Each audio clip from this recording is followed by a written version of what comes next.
Assalamualaikum warahmatullahi wabarakatuh. Kami dari kelas 10 akan mempresentasikan materi dengan judul Ukuran Kinerja yang beranggotakan saya, Nurul Afifah Wahyuni, NIM 032, serta Dimas dan Tirta dengan NIM 031. Yang pertama, kita ada pengertian pengukuran kinerja.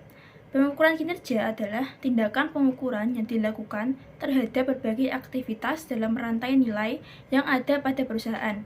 Hasil pengukuran tersebut kemudian digunakan sebagai umpan balik dalam bentuk tindakan yang efektif dan efisien yang akan memberikan informasi tentang prestasi pelaksanaan suatu rencana dan titik di mana perusahaan memerlukan penyesuaian atas aktivitas perencanaan dan pengendalian. Kemudian ada keterbatasan sistem pengendalian keuangan. Yang pertama, semakin besar tekanan yang diberikan untuk mencapai tingkat laba saat ini, semakin besar kemungkinan bahwa manajer unit bisnis akan mengambil tindakan jangka pendek yang mungkin mengirimkan produk berkualitas rendah dari pelanggan untuk memenuhi target penjualan. Kemudian yang kedua, ada manajer yang melakukan investasi yang tidak mencukupi dalam penilaian dan pengembangan.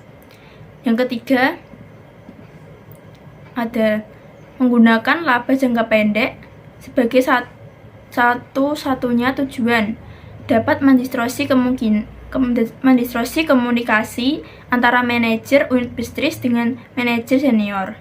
Yang keempat, mengendalikan keuangan yang ketat dapat memotivasi manajer untuk memanipulasi data. Kemudian ada tujuan dan manfaat pengukuran kinerja. Yang pertama, mengetahui tingkat ketercapaian tujuan organisasi. Yang kedua, menyediakan sarana pembelajaran pegawai. Yang ketiga, memperbaiki kinerja periode-periode berikutnya. Yang keempat, memberikan pertimbangan yang sistematik dalam pembuatan keputusan, pemberian penghargaan, dan hukuman. Yang kelima, ada memotivasi pegawai. Kemudian ada balance scorecard. Balance scorecard atau BSC adalah suatu kerangka kinerja yang digunakan untuk mengukur dan mengelola kinerja suatu organisasi dengan pendekatan yang seimbang. Kerangka kerja balance scorecard menggunakan 4 perspektif, yaitu finansial, pelanggan, proses bisnis internal, dan proses belajar dan pertumbuhan. Dengan tingkat awal strategi sebagai dasar perencanaan (SPK). Dengan menggunakan balance scorecard, organisasi dapat memiliki pandangan yang seimbang dan komprehensif terhadap kinerja mereka, tidak hanya berfokus pada aspek keuangan semata. Kemudian ada sistem penilaian kinerja. Pertimbangan tambahan. Yang pertama, ukuran hasil dan pemicu. Ukuran hasil adalah yang memberitahu manajemen mengenai apa yang terjadi. Sebaliknya, pemicu adalah yang menunjukkan kemajuan dari bidang kunci dalam mengimplementasikan suatu strategi. Yang kedua, ukuran keuangan dan non-keuangan. Ukuran kinerja keuangan yaitu kinerja yang dinilai berdasarkan ukuran-ukuran angka dalam satuan nilai mata uang.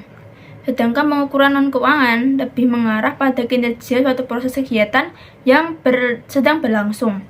Kemudian yang ketiga, ukuran internal dan eksternal. Perusahaan harus mencapai keseimbangan antara internal serta eksternal, seperti kepuasan pelanggan dan hasil produksi.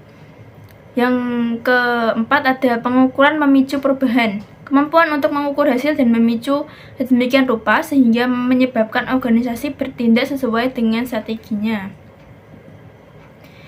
Kemudian ada faktor kunci keberhasilan.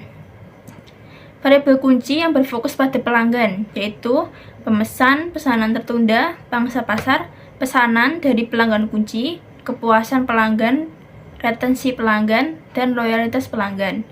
Kemudian ada variabel kunci yang berkaitan dengan proses bisnis internal, yaitu utilitas kapasitas, pengiriman tepat waktu, perputaran persediaan, kualitas, dan waktu siklus.